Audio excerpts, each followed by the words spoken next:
de milhares de brasileiros que, neste momento, vivem a angústia de acompanhar entes queridas e queridos em hospitais, muitas vezes na tentativa da recuperação e outras na tentativa de minimamente sobrevivência.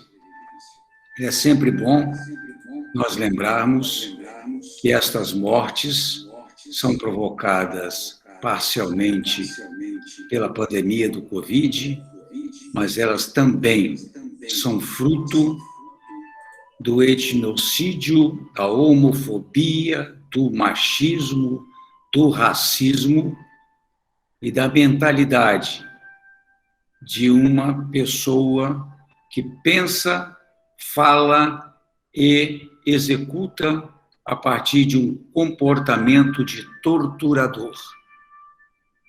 Por isso, e por muito mais,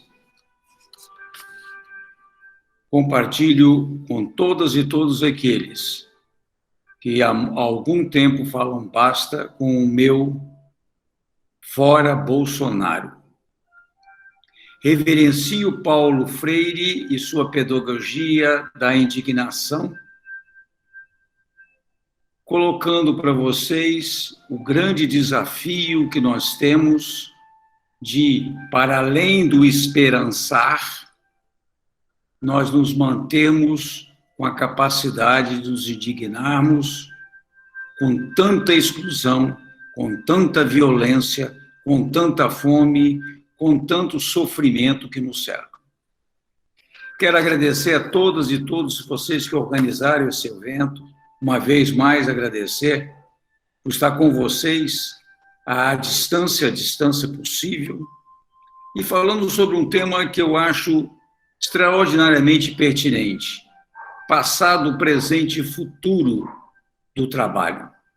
É sempre bom de lembrar que no passado, o mais remoto que se possa imaginar, bota remoto nisso, não é? O trabalho sempre se fez presente em absolutamente todos os processos civilizatórios, fosse através do esforço humano para a sobrevivência individual e através da socialização dos humanos, em núcleos familiares, e aí a divisão de trabalho, do que é feito em casa, do que é feito no campo, em aldeamentos, já nos aldeamentos, a possibilidade da produção de excedentes, trocas, né, e complementariedades, e sem dúvida nenhuma, na medida em que o processo civilizatório avançou em todas as partes do mundo, fosse ela Oriente ou Ocidente, núcleos urbanos que se constituíram para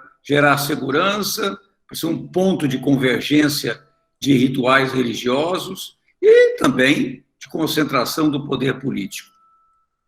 Nós, que somos um continente muito mais recente, ou neste nosso continente, como nós o conhecemos recentemente, também temos toda uma trajetória milenar. Antes dos europeus invadirem a América, no final do século XV, aqui já existiam processos civilizatórios extraordinários, fruto de muito trabalho humano, de muita criatividade humana, de uma forma de se relacionar com a natureza que até hoje é representativa daquilo que nós, todos humanos, todos seres viventes, precisamos cultivar. Então, os nossos nativos, antes da invasão, já tinham seus processos de socialização do trabalho, não é? Porque os nossos nativos, além de exímios extratores da natureza, extraíam da floresta, extraíam dos rios, extraíam do mar, extraíam a sua sobrevivência. Mas, além disso, eles também já tinham processos, até mesmo no Brasil, não é? De produzir o alimento a partir de certas habilidades. Por esta razão, é que os nossos nativos ficaram absolutamente encantados com uma peça que foi trazida pelos invasores, até então não entendido por eles como invasores. Lamentavelmente, alguns dos nossos registros históricos, os livros chamados de registros históricos, livros de história, dizem que uma visão absolutamente deturpada da realidade era que os nossos nativos se encantaram com buxigangas e com espelhinhos. Na realidade, o que mais encantou os nossos nativos quando os invasores aqui chegaram foram as ferramentas trazidas da Europa, que eram já de ferro e, consequentemente, melhoravam muito a produtividade dos nossos nativos em termos da produção de alimentos plantados. Não é? Isso, obviamente, os encantou, mas nos encantou, não os encantou para fazer acumulação de excedentes, não. Os encantou porque havia agora a possibilidade de, trabalhando menos, produzir a mesma coisa que precisava e o restante era tempo para cultivar relações sociais, cultivar a natureza, apreciar as diversas divindades que eles apreciavam.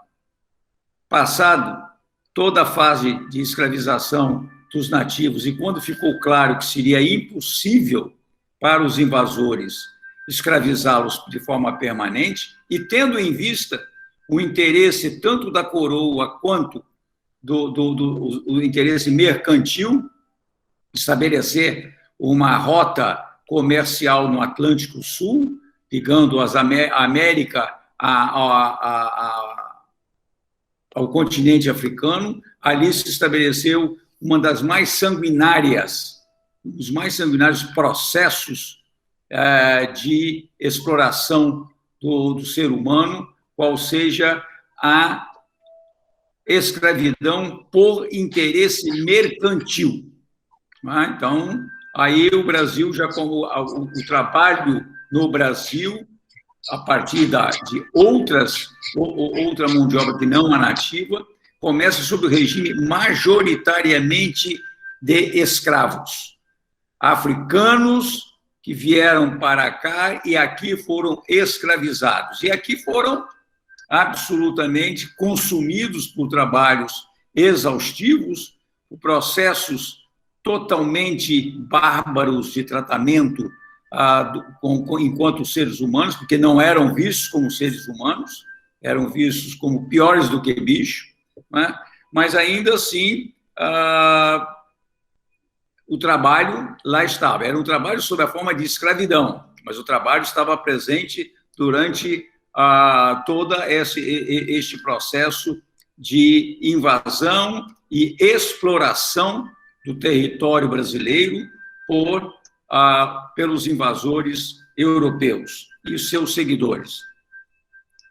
Havia também um pouco de servidão, alguns poucos portugueses que para cá vieram para servirem como apoio, principalmente na região da cana-de-açúcar. Eles iam lá para os interiores e tinham lá um regime de parceria com os senhores dos engenhos. E também, certamente, tinham algumas burocracias que tinham algum tipo de assalariamento. Mas o trabalho no Brasil, durante os 3 primeiros séculos, ou 4 primeiros séculos de sua ocupação, foi majoritariamente tocado por mão de obra escrava.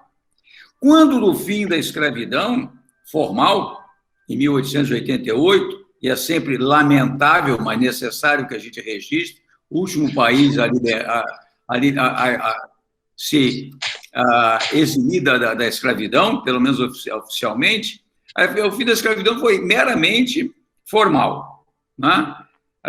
E aí houve um processo de trabalho muito parecido com o da servidão, através do migrante europeu que para cá veio para substituir a força de trabalho do escravo, né? Principalmente nas lavouras do café.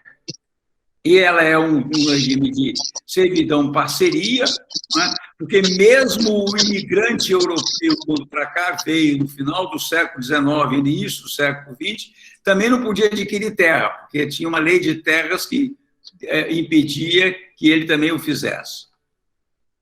Bueno, num passado mais recente, nós tivemos uma mudança, principalmente entre os anos 30 e os anos 90, porque o Brasil passou, então, para um processo de industrialização, mais lentamente no início, mas mais aceleradamente, principalmente a partir da Segunda Guerra e a partir do plano de industrialização acelerada dos ciclos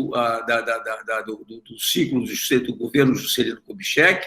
Nós tivemos um processo de industrialização acoplado com um processo de urbanização da população através da atração, né, que exercia sobre aquele que vivia no campo em condições muito precárias e que via a grande promessa de vir para a cidade, porque, afinal de contas, pelo menos teria uma vida mais amena e teria assegurado um salário. Então, nós tivemos, a partir da década de 30, mas principalmente a partir da década de 50, um processo de urbanização acelerada, onde tivemos parcela da população assalariada, fosse em empresas privadas, fosse através de atividades governamentais, e outra parcela que, tendo migrado e não conseguindo um posto de trabalho com a chamada carteira assinada, se transformaram em exército e reserva através daquilo que nós chamamos do trabalho informal. Né? No campo, continuou persistindo principalmente o regime de servidão sob a forma de meagem, mas desse movimento na cidade dos assalariados, começa uma organização sindical, ainda não totalmente livre, porque tinha sempre uma intermediação governamental. Né? Se nós dermos um pulo dessa fase aí, em que nós tivemos consolidação das leis do trabalho, a constituição no processo de previdência social, a constituição de alguns regimes de partilha do progresso econômico entre a parcela da população, ainda que não a parcela razoável da população não se beneficiasse disso, não é? Nós entramos num quadro atual que eu vou marcar como sendo muito acelerado. Ele começa nos dois governos de Fernando Henrique Cardoso, mas se acelera muito a partir do golpe de 2016. Basicamente, perdas dos direitos trabalhistas, perdas dos direitos previdenciários e um processo que vai cada vez mais precarizando tanto os postos de trabalho assalariados quanto aqueles que não são assalariados. E os que não são assalariados, que perdem seus postos de trabalho assalariados, entrando por aquilo que a gente já costumou chamar de uberização, de tudo e de todos. Né? E aí, com uma retórica segundo a qual agora é muito melhor ser empreendedor do que ser um trabalhador com direitos e com carteira. Então, e as frases são, cada uma, mais de efeito do que a outra. Na realidade, o que nós temos no momento é um processo de exclusão e de alienação. Exclusão da maioria da população de oportunidades de trabalho, aí aqueles e aquelas poucas que têm oportunidade de trabalho crescentemente alienadas do processo produtivo. Né? E é sempre bom também nós lembrarmos que, apesar de todos os avanços que tivemos, nós ainda hoje presenciamos no Brasil uma diferença de rendimento, seja ele por salário, carteira ou não, por carteira assinada, pela etnia. Negras e negros recebem menos do que os brancos. E um diferencial também que é, acima de tudo, machista. As mulheres recebem menos do que os homens exercendo as mesmas funções. O que talvez seja pouco percebido, mas que eu acho importante de levantar aqui no ambiente de educação, é que a remuneração também é muito diferente quando se trata de trabalhos feitos para a reprodução do capital, contrariamente a quando é feito para a reprodução social. O que é o trabalho feito para a reprodução do capital? É trabalho que contribui para a acumulação crescente de alguns poucos. E o que é o trabalho voltado para a reprodução social?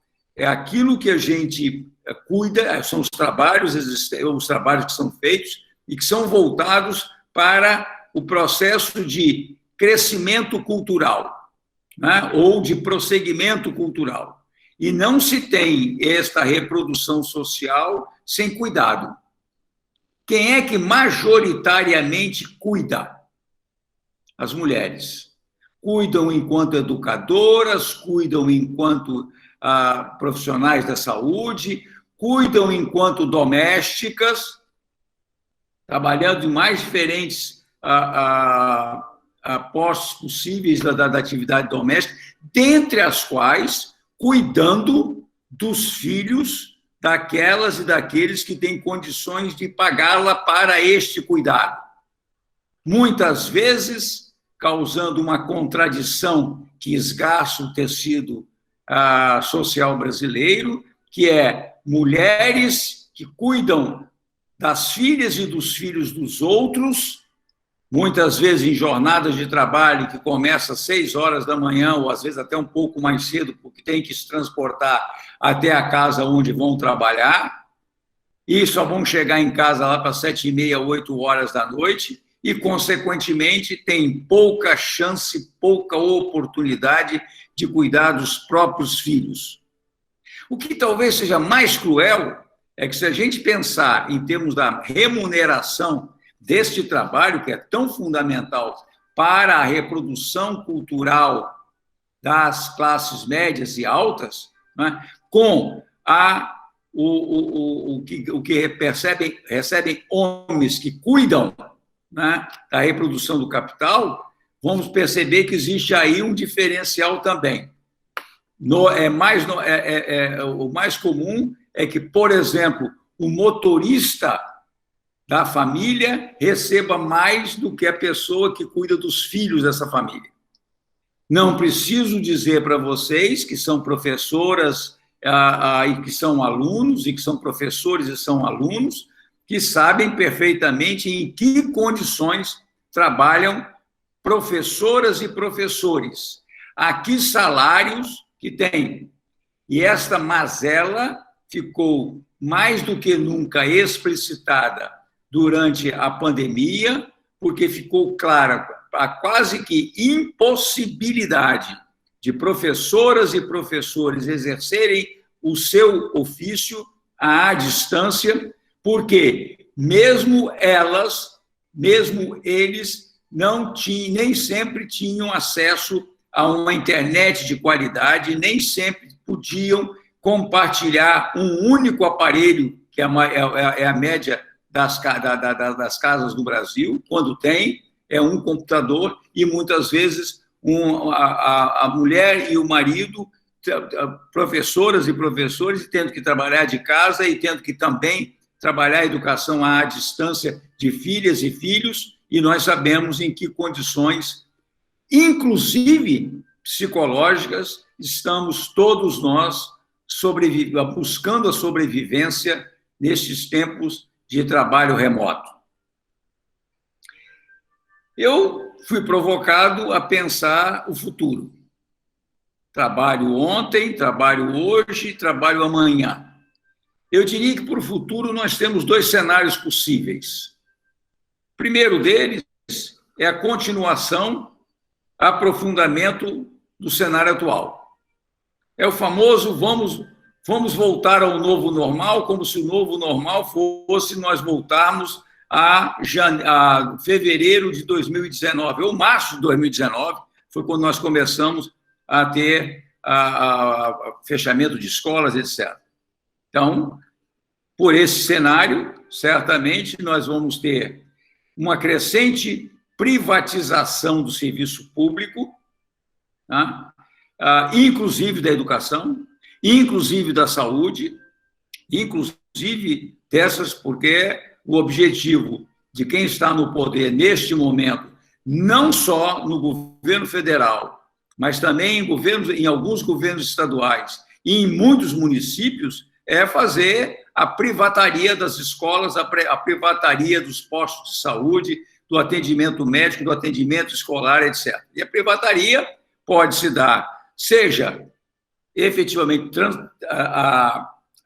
repassando a propriedade para empresas privadas, mas, em muitos casos, vai poder ser também através da terceirização dos processos educacionais de cuidar da saúde, e essas terceirizações, todas elas voltadas para o lucro de algumas poucas empresas, sempre significam crescente precarização das condições de trabalho.